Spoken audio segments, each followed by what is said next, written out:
Assalamualaikum warahmatullahi wabarakatuh. Selamat pagi, selamat siang, selamat sore, dan juga selamat malam. Di sini kami akan membahas mengenai riset operasi metode Seblek. Kami dari kelompok 15 yang beranggotakan. Saya Eolia Gita Arifiani dengan NIM 211017. Saya Febi Adela Pramestika dengan NIM 211023. Di sini soal yang akan dibahas adalah perusahaan maju terus merencanakan untuk menginvestasikan uang paling banyak $1.200.000. Uang ini akan ditanamkan pada dua cabang usaha yaitu P dan Q. Setiap unit P memerlukan uang sebesar $50 dan dapat memberikan rate of return per unitnya per tahun sebesar 10%. Sedangkan untuk setiap unit Q memerlukan uang sebesar $100, namun memberikan rate of return per unit per tahunnya sebesar 4%. Perusahaan tersebut telah mempertimbangkan bahwa target rate of return dari kedua usaha tersebut paling sedikit adalah $6.000 per tahunnya. Kemudian hasil analisis perusahaan memperoleh data bahwa setiap unit P dan Q memperoleh indeks risiko masing-masing 8 dan 3. Padahal perusahaan ini tidak mau menanggung risiko yang terlalu besar. Kebijakan lainnya yang diinginkan oleh pemimpin khususnya untuk cabang usaha P ditargetkan paling sedikit jumlah investasinya adalah $3.000. Bagaimana penyelesaian persoalan di atas apabila perusahaan bermaksud untuk tetap melanjutkan investasi tetapi dengan menekan atau meminimasi resiko sekecil mungkin. Berapa unit masing-masing usaha dapat diinvestasikan? Berdasarkan persoalan tersebut, persamaannya dapat kita tuliskan sebagai X, yaitu banyak unit P, dan Y-nya banyak unit Q.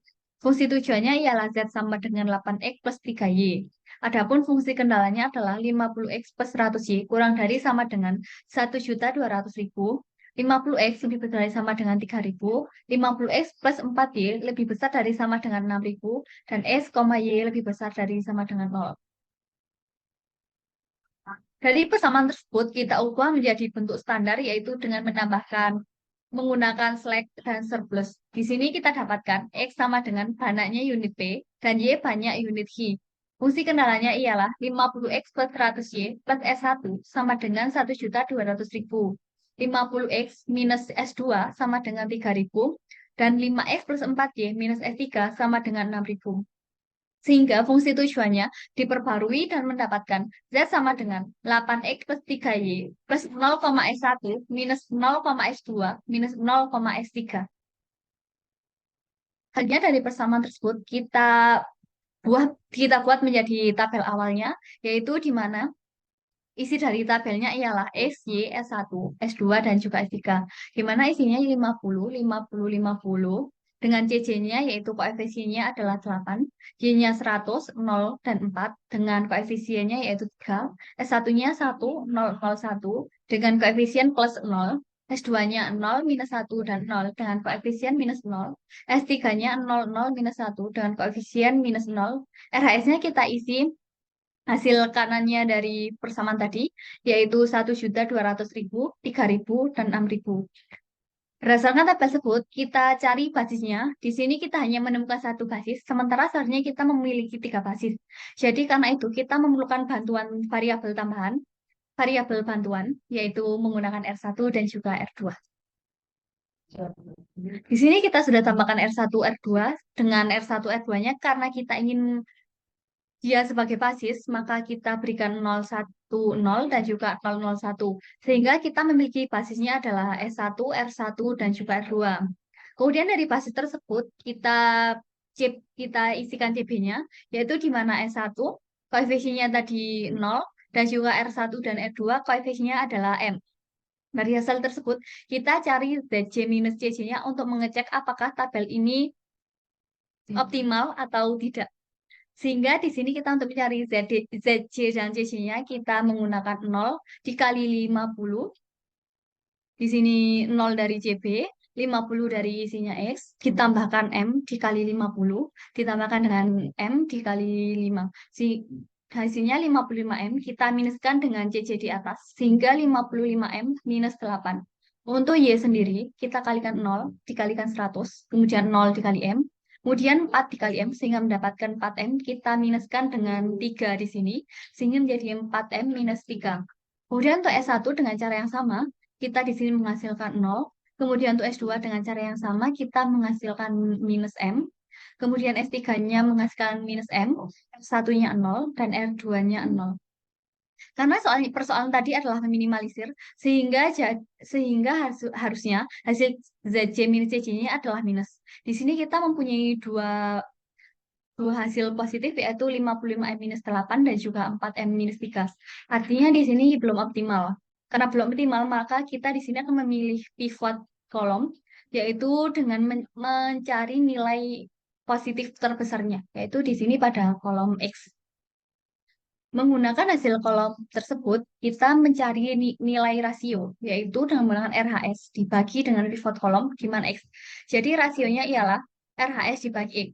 1.200.000 dibagi 50 menghasilkan 24.000.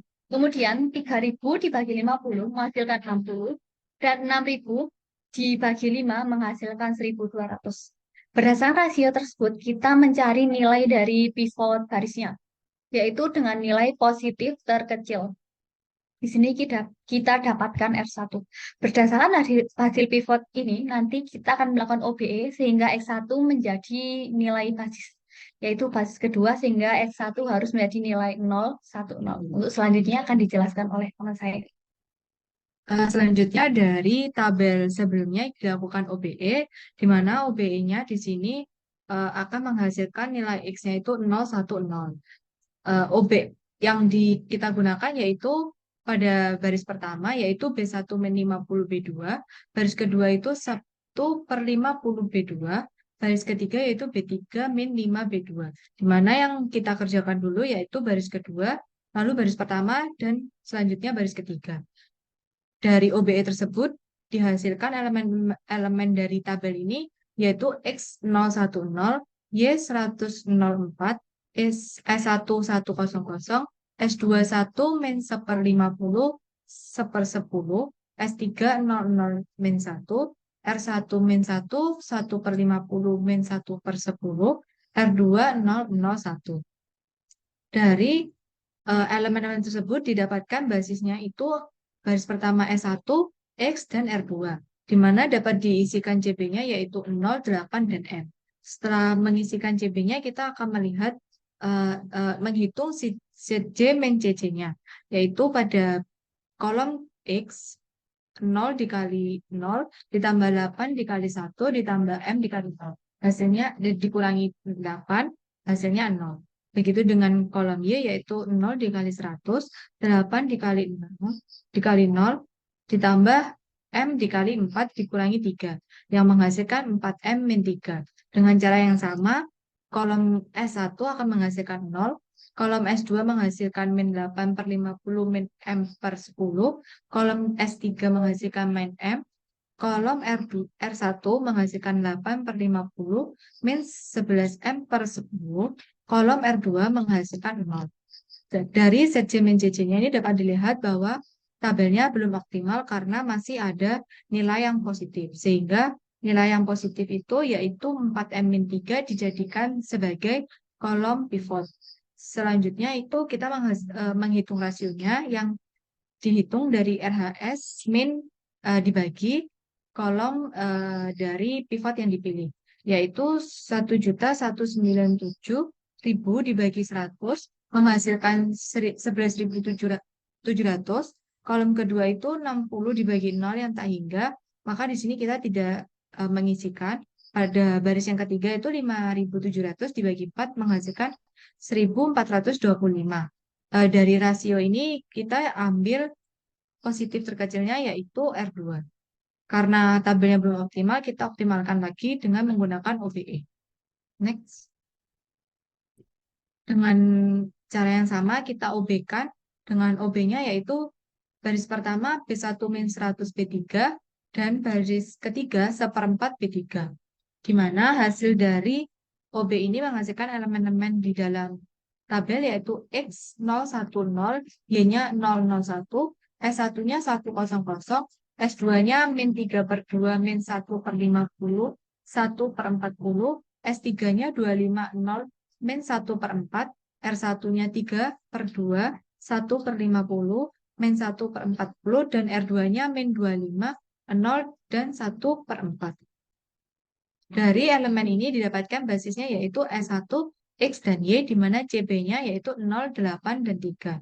Selanjutnya, untuk mengetahui apakah dia sudah optimal atau belum, kita hitung ZJ min CJ-nya pada kolom X yaitu menghasilkan 0, kolom Y menghasilkan 0, kolom S1 menghasilkan 0, kolom X2 menghasilkan min 0,085, kolom S3 menghasilkan min 0,75, kolom R1 menghasilkan 0,085 min M, dan kolom R2 menghasilkan 0,75 minus M. Dari hasil set J min CC-nya ini dapat dilihat bahwa tabelnya sudah optimal karena nilai set J min CC-nya ini sudah tidak ada yang bernilai positif atau semuanya sudah negatif. Sehingga solusi yang didapatkan dari persoalan ini yaitu X-nya sama dengan 60, Y-nya sama dengan 1425, dan Z-nya yaitu 4755. Untuk mengetahui apakah perhitungan kami benar, selanjutnya kita menggunakan metode grafik untuk mengetahuinya, yaitu next, dari fungsi tujuan dan fungsi kendala kita gambarkan. Dapat dilihat bahwa daerah dengan arsiran paling banyak itu berada di kanan atas. Next. Untuk melihat lebih jelas, kita gunakan arsiran sebaliknya, di mana daerah hasilnya itu pada bagian yang tidak ada arsirannya. Dapat dilihat di sini bahwa fungsi tujuannya itu digambarkan dengan 3 garis lurus yang berwarna abu-abu, di mana dengan pendekatan itu didapatkan solusinya yaitu segmen garis. Untuk menghitung segmen garis tersebut, kita dapat melakukan perpotongan dari 2 garis tersebut, di mana didapatkan pada saat diperbesar didapatkan bahwa Y-nya itu 1425 dan X-nya 60, sehingga jawaban dari metode simplex kami sudah benar.